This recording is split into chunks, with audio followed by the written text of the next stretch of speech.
Princess Aurealis of the Sarian Empire had grown up in a world of shining cities, peaceful art, and political power. The empire was famous across hundreds of star systems for its calm diplomacy and beautiful architecture. Many alien races respected them and many feared them, but everyone agreed that the Sarian Empire was one of the most advanced civilizations in known space. Princess Aurealis was not only the heir to the throne, but a symbol of unity for thousands of worlds. She represented hope, progress, and the dream that many species could live together in peace. But she also had many enemies who wanted the empire weakened. Some believed the empire was too powerful. Others believed the peace talks she supported would end their own political opportunities. There were people, hidden in the dark corners of the galaxy, who wanted her gone. The Galactic Peace Summit was supposed to be a moment of celebration. Hundreds of ambassadors and leaders from many species stood inside the grand hall of the Sarian capital. Tall columns of crystal reflected the lights from the ceiling, and a floating orchestra played calm music as the crowd waited for the princess to speak. Captain Elias Ward, a representative of Earth, stood among the visitors. Humans were new to interstellar diplomacy. They had only joined the galactic community 30 years ago, and many older races still thought humans were unrefined, emotional, and short-lived. Humans did not have the technology of the ancient races, nor the deep history of the old empires. Many leaders invited humans to important events out of politeness rather than respect. But Elias did not mind. For him, simply being present at such a historic meeting was an honor. Princess Aurealis stepped forward, wearing ceremonial armor decorated with silver and blue. She smiled with confidence and spoke of the future. She spoke of trade agreements, alliances, shared scientific projects, and a dream where planets would no longer waste lives in war. Many listened with interest, but some watched with hidden anger. Then, without warning, a blast tore through the hall. The explosion was bright and violent, and people screamed as smoke filled the air. Security officers rushed forward, but before they could react, a second shot landed. This time it struck the princess directly. Elias watched with horror as Princess Aurealis fell to the ground. Her armor cracked and blood stained the white floor. For a few seconds there was confusion, panic, and shouting. But then something unexpected happened. Instead of running to help, almost everyone froze. Ambassadors backed away. Advisors lowered their heads. Soldiers stood still, unsure of what to do. No one moved toward the princess. No one offered a hand. No one wanted to be seen helping her. Elias could not understand why. She was injured. She was their leader. She was dying. Why were they just watching? Then he heard the whispers around him. The political situation was much more dangerous than the surface showed. Many feared that helping the princess would be treated as choosing sides in a growing political struggle. There were factions in the empire who believed that removing the princess would allow them to seize control. There were alien governments who believed that the fall of the Sarian would weaken a strong competitor. Those who helped her could become targets. Entire nations might be dragged into conflict.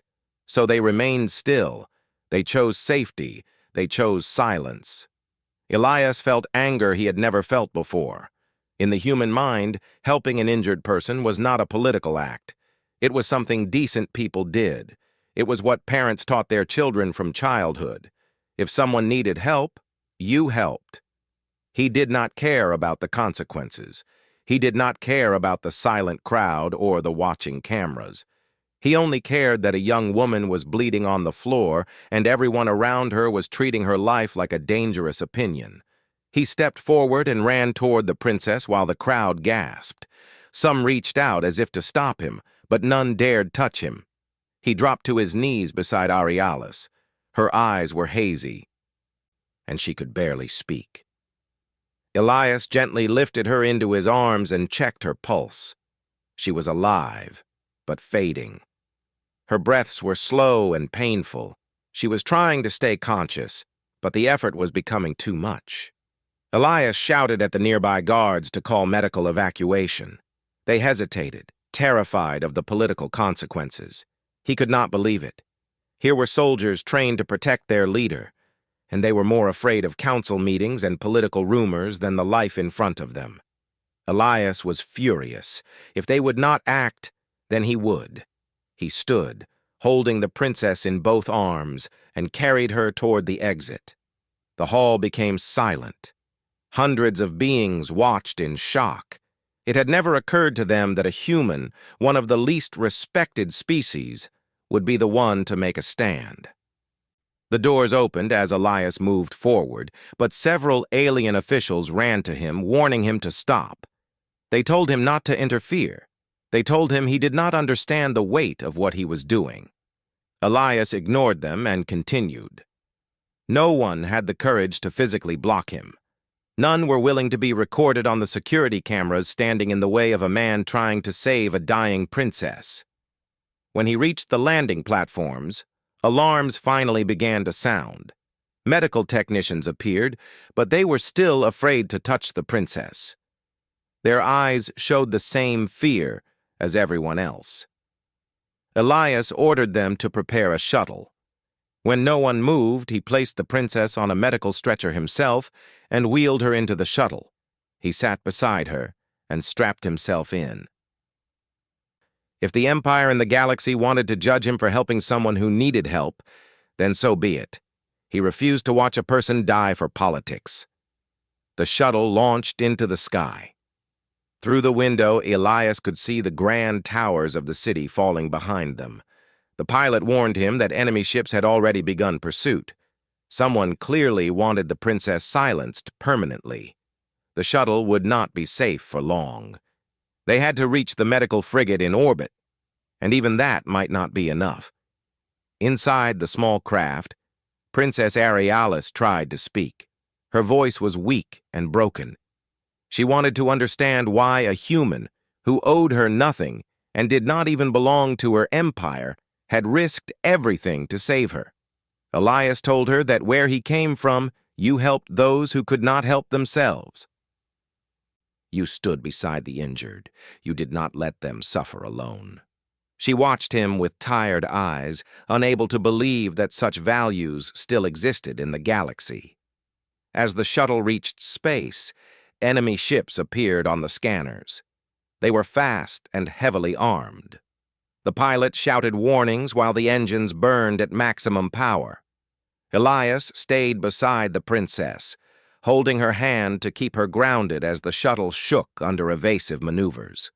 He could feel the danger growing, but he did not regret his decision.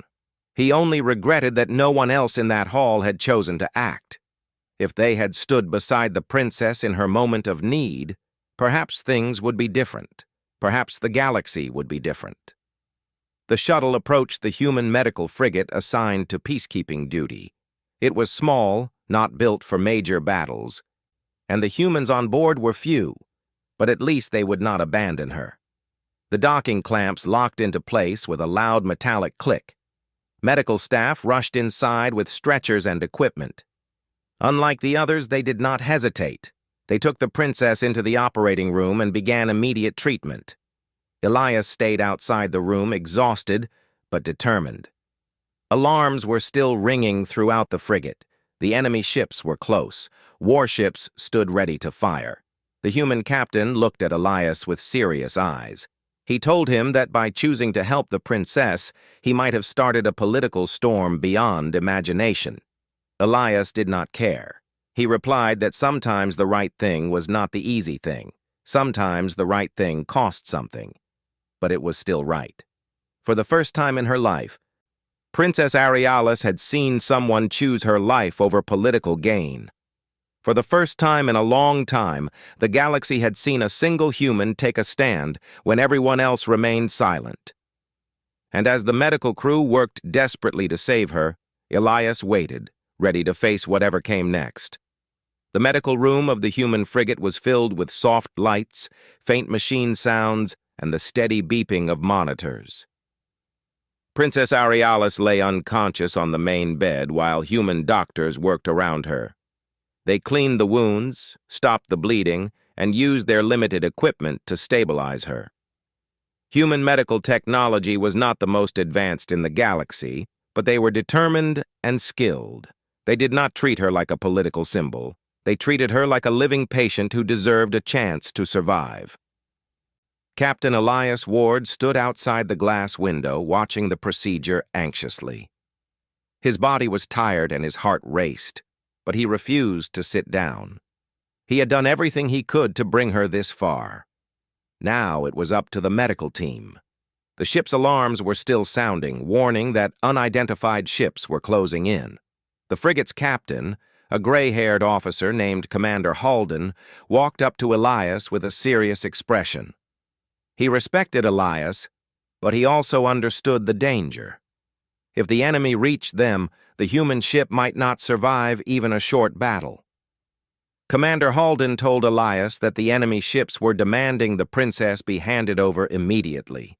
They claimed it was a matter of internal political security. They said the human ship was interfering in affairs that did not concern them. Elias listened quietly and then answered that he would not abandon someone who was under their protection. Commander Halden sighed. He was proud of Elias's courage, but he also knew their small frigate was no match for capital warships. He ordered all humans to battle positions and prepared for the worst. Outside the ship, darkness was broken by the glow of engines as several large warships took positions around the human vessel. Their weapons were charged and ready. They expected an easy surrender. Humans were a young species with only a few military ships in distant space. They believed the humans would be too frightened to resist. They sent another message, telling the humans that fighting back would lead to destruction. Commander Halden did not reply. Instead, he focused on protective maneuvers and signaled nearby human patrols for reinforcement. It was unlikely they would arrive in time. Inside the medical room, the princess finally began to stabilize. Her breathing grew stronger and her heart rate improved. Human doctors stepped back in relief. One of them came out and told Elias that she would live if they could get her out of danger. Elias nodded gratefully and asked when she would wake. The doctor said she might wake soon, but she needed rest. Elias stood by her bedside, watching her quietly. Her face looked pale, but her expression was peaceful. She had survived the attack, but the challenges were far from over. On the bridge, the enemy ships started to charge their main cannons. The tension inside the human frigate increased. Humans were brave, but they knew they could not survive a direct attack from several powerful cruisers. Commander Halden decided it was time to speak. He opened communication and sent a message to the enemy ships. He did not argue about politics. Instead, he informed them that Princess Arialis was alive and receiving medical care. He warned that firing on the human ship would be recorded and broadcast across the galaxy. If they destroyed a medical ship carrying the princess, they would not be able to hide their actions. Billions would know who tried to finish her. The enemy captains hesitated. They had planned to erase the incident quietly. They had expected the princess to die inside the summit hall and be blamed on terrorists or unknown attackers. The fact that humans had rescued her ruined that plan. If they destroyed the ship, they would be exposed. The galaxy would know they tried to kill the princess during a peace summit. They were not afraid of humans, but they were afraid of public outrage from the galactic population. So, they delayed their attack. While they waited, Princess Arialis slowly opened her eyes. The lights above her were fuzzy, and she could hear soft voices around her. She felt weak, but she could breathe easily. Elias leaned forward when he noticed her waking. She looked at him for a moment, trying to understand where she was. He told her she was safe on a human medical frigate and that doctors had saved her life. She tried to speak, but her throat was dry. Elias gave her water and reassured her. She remembered falling in the grand hall and seeing no one come forward except him. She remembered feeling alone and helpless. Now she understood clearly who had chosen to help her. She asked if the Empire knew she had survived. Elias replied that the enemy ships outside seemed surprised she was alive. Princess Arialis closed her eyes briefly. She realized that the assassination was not the act of a small criminal group. It was a political strike from powerful factions within the empire. They had planned to make her death seem like an accident or a terrorist attack. With her gone, the empire could be reshaped by those who desired more power and less peace. Elias told her that the only reason the enemy had not attacked yet was because they feared the truth becoming public. That gave them time, but not much. Princess Arialis asked if she could speak to the bridge crew. Elias helped her sit up slowly and brought her to the communication station. When the humans saw her, they stood respectfully. She thanked them for saving her life. Commander Halden bowed, saying that anyone in need deserved protection. She smiled weakly and said that not everyone in the galaxy believed that.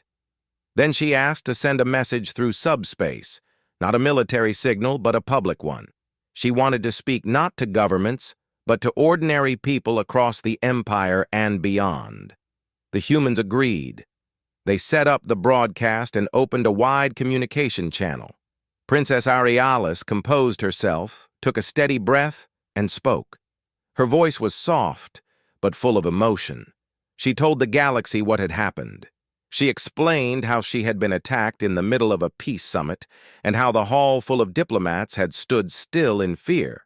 She revealed how only one person, a human captain from a young species, had chosen to help her when no one else would. She did not name her attackers directly, but she did not need to. People across the galaxy understood the message. She finished by saying that courage was not about battle strength or advanced technology. Courage was choosing to do what was right, even when everyone else stayed silent.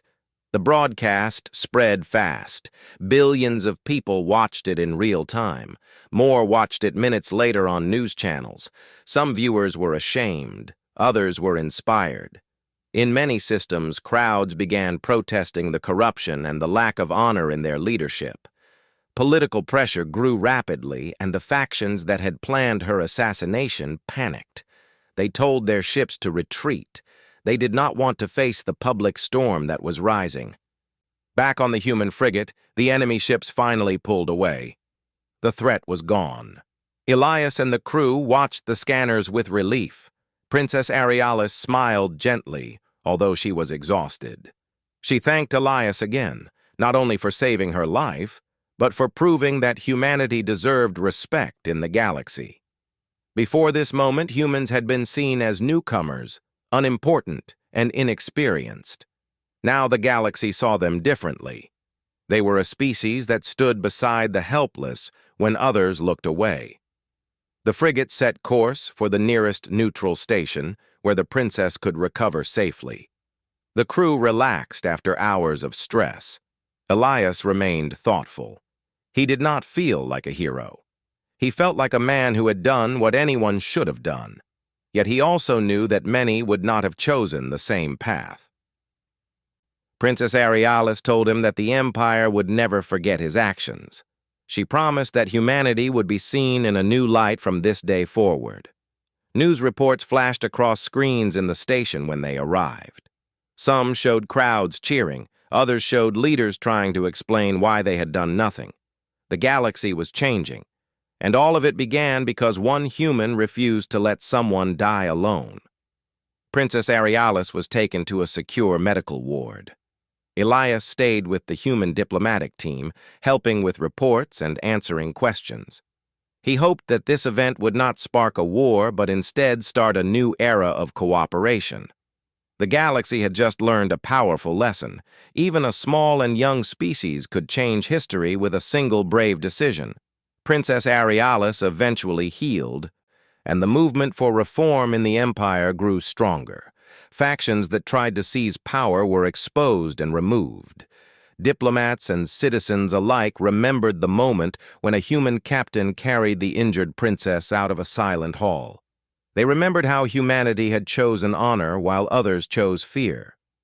This story spread to schools, families, and leaders across thousands of worlds. In time, Princess Arialis returned to public life. Her first official appearance was beside Captain Elias Ward. When she spoke, the galaxy listened. She reminded them that protecting the weak was not a political move. It was a responsibility that defined civilization itself. And everyone knew that the reason she stood there alive was because a human had decided to do what was right. The galaxy changed that day, not through weapons, not through conquest, but through courage. And humanity, once seen as minor and unimportant, earned a place of respect among the stars, because they stood where no one else would.